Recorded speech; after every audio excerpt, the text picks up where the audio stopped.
going to be getting a jump start on spring trend tutorials. I don't know if that made sense the way that just came out. But anyways, I am very eager for the spring trends to be amongst us. And so leaving Fashion Week, I thought that this was like the perfect opportunity to go ahead and start spring trends. I live in Florida, so I already feel like it's spring. For those of you who are braving the horrific storms and all the snow and ice up north, I feel you. I was once there with you. I'm sorry. It seriously stinks so bad. So here I am bringing you a little bit of sunshine.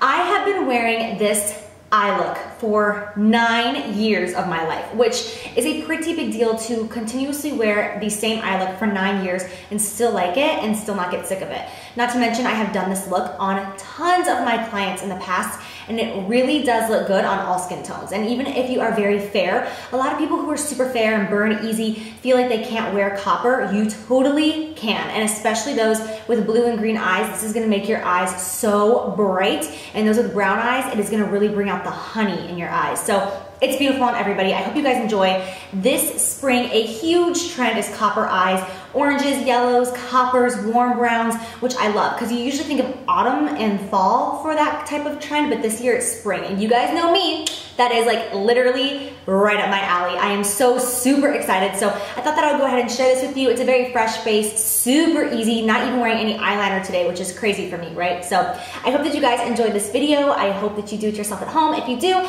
don't forget to tag me in any pictures. And as always, all the information, every single detail, every single question, every single product that I even mentioned in this video is going to be in the description bar below. So I love you guys so much. I'll see you soon. Bye. We are going to start off today with the skin. So first thing I'm going to do is prime my face using Dior Glow Maximizer Light Boosting Primer. And we are going to press this into the skin. It will make such a difference if you press your primer into your skin as opposed to just rubbing it across your pores. Then we are going to go in with NARS Sheer Glow Foundation and Marc Jacobs. Mixing these two together just gives me a really nice, natural, luminous finish. That's just me. I like mixing my foundations.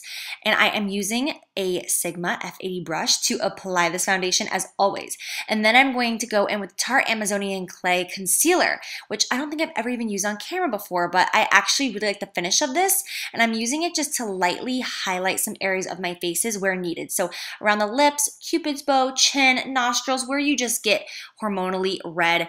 And as you can see, this is not a very intense highlight. It's nice and mild, which I really like for a look like this, since we really do want the skin to look nice and fresh and youthful, but we don't want it to be like bam highlighter or bam contour in your face. So a little trick is just using your concealer for the face. And I do prefer this concealer on the face as opposed to under the eyes. I find that it creases a little bit.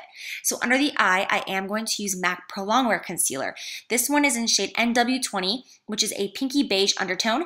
And as you can see, it looks like I'm putting a lot on, but I am actually blending it out and my finger will pick up a lot of the excess. And then this is the F86 brush by Sigma. And the reason I love this brush so much is because it picks up so much excess concealer, so you really don't get that buildup of chunky concealer that creases underneath your eye. I just love this brush because of that. I'm also sweeping that across my eyelid to prime for my eyeshadow. Then I'm going to go in with my Bobbi Brown Foundation Stick to Contour. I will put my contouring video down below that's all about cream highlighter, so you can see exactly what I'm doing and how I'm doing it. But I am just using an angled brush again by Sigma. Absolutely love this brush for contouring. As you can see, it just blends out so naturally, so beautifully. I do pick up the product on the brush first as opposed to drawing it on my face where the contour can be a little too strong and intense. This will make it look much more buffed out and natural, just like you've been kissed by the sun. Then I'm going to go in with Smashbox Suntan Matte Bronzer with the NARS Ita brush and just hit that on that high point of my cheekbone and just dust it out. I'm not going to really take this or drag it all around the face, just to bring more depth to certain areas. And then using a Marc Jacobs foundation brush, don't ask, I'm obsessed with it. I don't know why I bought it, and now I'm in love with this brush for buffing out my bronzer. Then I am using the Brow Bar to Go. This is by Whitening Lightning. I have fallen in love with this product recently, so I'm just going to use the lighter shade to fill in the inner part of my brow and the darker brown to fill in the outer part. I am using an Anastasia brush. I'm not sure which one it is, but I will list it down below. Then using the Anastasia Contour Kit, I am going to go in with this banana color right there in the center and mix it with MAC Emphasize as always, and then just lightly dust that around the eye area. I am using a Sigma tapered highlighting brush to do so, and as you can see, I am just patting. You don't want to go too generous with this highlight because again, you don't want the skin to be really intense today. You want to keep it nice, not natural. Natural's not the word, because this definitely isn't natural, but you understand, we don't want anything to be too intense and in your face. So make sure you're using a light hand with all the products that you are applying. So I'm just using these highlighting powders just to set everything that I've done. Then I'm gonna go in with Amber Lights and Copper Ring, both by MAC Cosmetics. These are the two shadows that I have been wearing for 9 years of my life. Mixing them together is just absolutely beautiful. So I am using a Sigma E25 brush just to buff this all over my lid, which is just a white goat hair blending brush. And this is the only brush that you will need for this look on the top of the eyelid. And because these shadows are so creamy and smooth, you don't even need another brush or another color to buff it out, where typically you need a transition shade. In this look, this is all you need. With putting no additional product on that brush, just buff upward and it will just naturally blend itself out. Just make sure you continuously go in windshield wiper motions. Then with any pencil brush, this is an old school pencil brush. I just use it all the time. It's like my tried and true. I don't even remember what brand it's from. It might be Sedona Lace. Just put that all underneath your eyes from inner to outer corner, buffing it back and forth. Again, make sure you get an even amount of product of the gold and the copper. If anything, I like to pick up a little bit additional gold.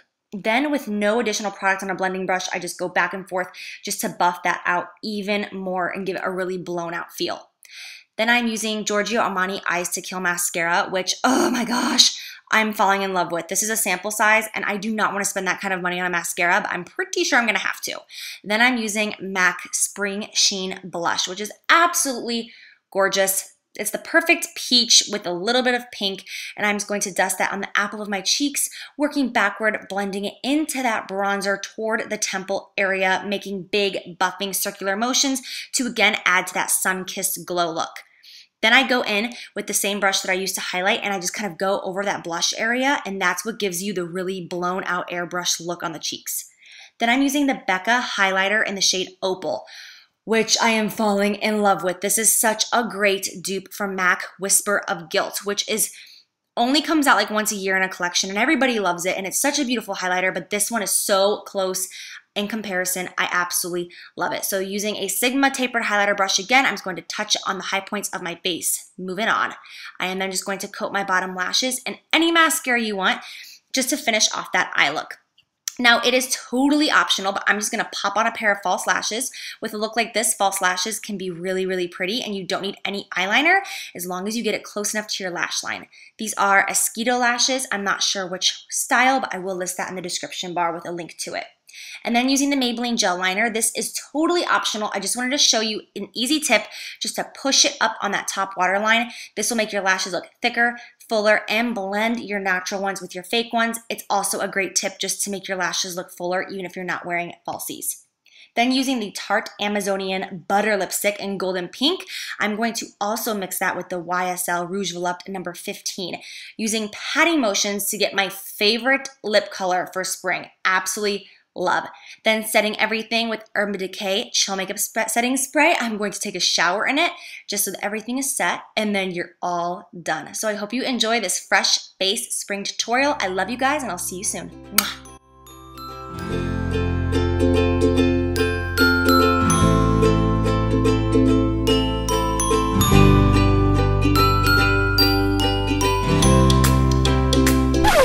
We get it, Jacqueline, another excuse to do warm shades. Put this in my...